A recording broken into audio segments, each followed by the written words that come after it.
Hey guys, it's Ben Begovic. I'm going to discuss to you my rod and reel combos for artificial snook fishing from the bridges and the jetties.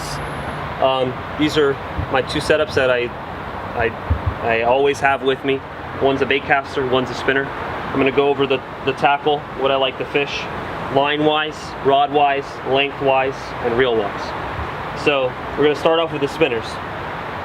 So when you're fishing jigs and you're fishing swim baits on a spinner, you typically want to fish a 6,000 to a 10,000. Some guys even fish 14,000 size reels with 50, 30, 50, even 65 pound braid on their spinners, so they can feel the lure. You always want to fish braid. Fishing braid allows you to feel the jig and feel your swim bait and your plug at every movement in the water. It's very important that you're fishing braided line. Typically I fish 50 pound Power Pro. This is white 50 pound Power Pro on a Van Staal 200. It's a VSX 200. So it's an equivalent to about an 8,000 size reel. This reel holds about 500 yards of 40 pound test. And I think I got like 350 yards of 40 pound test. And the rod that I'm fishing it on, as you can tell, is very long. It is a 9-foot United Composites rod. This is has glass in the tip and then it's graphite in the butt.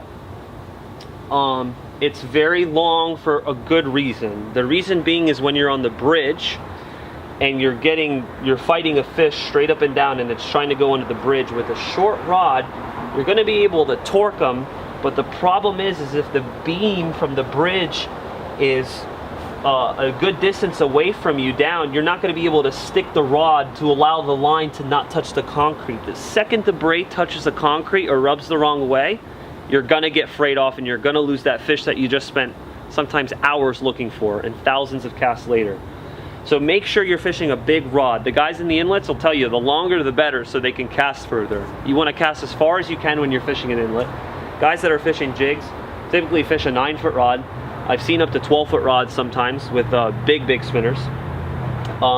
So this is the way to go. A 20 to 40 typically is what I like to fish. Some guys like fishing a 15 to 40, a 20 to 40, or even a 30 to a 50. You really want to have a good rod with good backbone so you could pull as hard as you can when you get that fish straight up and down, because you don't want them to break you off. You really don't want that happening to you. And then I'm going to break you guys down with the baitcaster setup. I know, not many people fish this artificially here on the southeast coast, but this is the way to go. For one reason only, is for a better hook set. I get way better hook sets fishing a baitcaster, a low profile or a round baitcaster reel. Typically, this right here is an Abu Garcia Revo Toro Beast. I used to fish a Calcutta. I still have a Calcutta. And any kind of round reel will work as well. Again, you're fishing a 9-foot rod, very heavy. This is it's actually, well, very heavy rated. This is a light rod. This is from Tackle Industries. It's a 9-foot, 60 to 130 pound rated line class rod. So when you hook a fish, you can pull them from under the bridge. Another thing is that I love about the baitcaster is when you're fishing and you're cranking, you could run the line through your thumb and you could feel what your lure is doing. Not only do you feel in your tip, but you feel it between your fingers. So sometimes that little bite when they're eating it out of reaction, you can set the hook that much quicker with a baitcaster. This is a left-handed. I know it's kind of weird. I do fish left-handed because I am right-handed, so it makes sense to fish a left-handed reel if you're right-handed, so you can set the hook way harder, because I can swing way harder this way than I can this way. So this is a left-handed reel. Typically fish 50 pound braid or 65. This is 50. I usually fish 65. I went a little bit lighter on this rod. 65, sometimes even up to 80. Like on the Penn Fathoms, the bigger reels, you fish 80 or even 100. Don't be scared to go up in braid sizes, guys. Braid is the #1 way to go. You need to always feel the sensitivity of the lure and what the lure is doing, because at the end of the day, that's how you get bites, is you knowing what the lure is doing.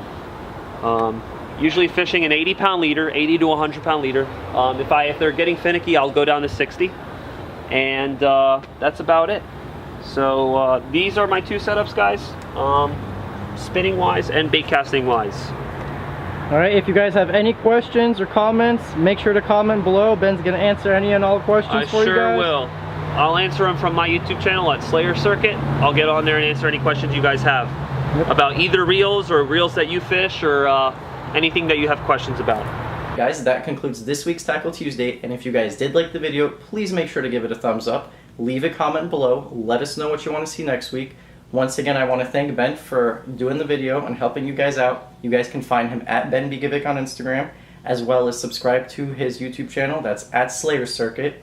And I'm actually going to help you guys out. So if you look in the description box below, I'm going to have a list of rod and reels that you guys can choose from when it comes to artificial snook rod and reel selection. Alright? Peace.